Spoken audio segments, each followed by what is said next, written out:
And in this morning, ఉదయకాలం if God is looking for someone, దేవుడు ఎవరి కొరకైనా చూస్తే He is not who will dwell with sin, పాపంలో నివసించేవాడు కాదు, who will play with sin, పాపంతో ఆటలాడుకునేవాడు కాదు, who will visit sin once in a month. నెలకు ఒకసారి పాపాన్ని దర్శించి వచ్చేవాడితో కాదు. He is looking for the one who will kill sin. పాపమును చంపే వాడి కోసం దేవుడు చూస్తూ ఉన్నాడు. Who will not tolerate sin even 1%. 1% కూడా పాపమును సహించలేని వాడు. If my heart is 99% holy, ఒకవేళ నా హృదయం 99% పరిశుద్ధంగా ఉంటే and 1% sin, 1% పాపం ఉంటే will God accept me? దేవుడు నన్ను అంగీకరిస్తాడా? Oh God, దేవా, I have been believer. నేను విశ్వాసినయ్యా, Only 99%. 99% పరిశుద్ధుడిని, 1%. కేవలం 1%మే Please accept me. నన్ను అంగీకరించయ్యా. I am from a greatest church.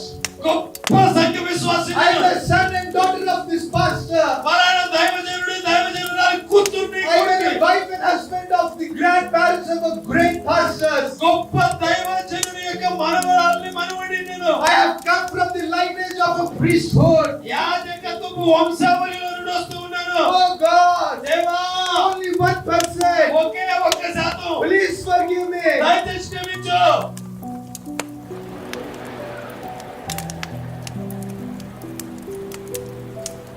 Our God says, దేవుడు అంటాడు, I am holy నేను పరిశుద్ధుడనై and ye be holy, మీరును పరిశుద్ధులై ఉండండి. and I will give thy holy judgment.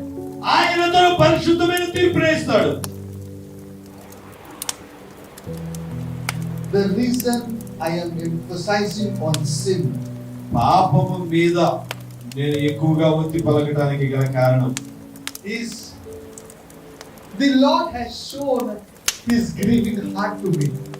దేవుడు తన యొక్క వేదన పడే దుఃఖపడే హృదయాన్ని నాకు చూపించాడండి. And when God reveals that heart to us, ఆ హృదయమును దేవుడు మనకి బయలుపరిచినప్పుడు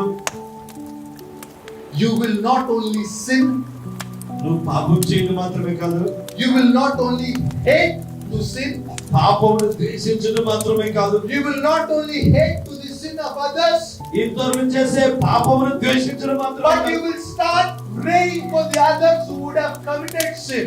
పాపము చేసేటటువంటి వారి కోసం కూడా ప్రార్థన చేయడం మొదలు పెడతావు.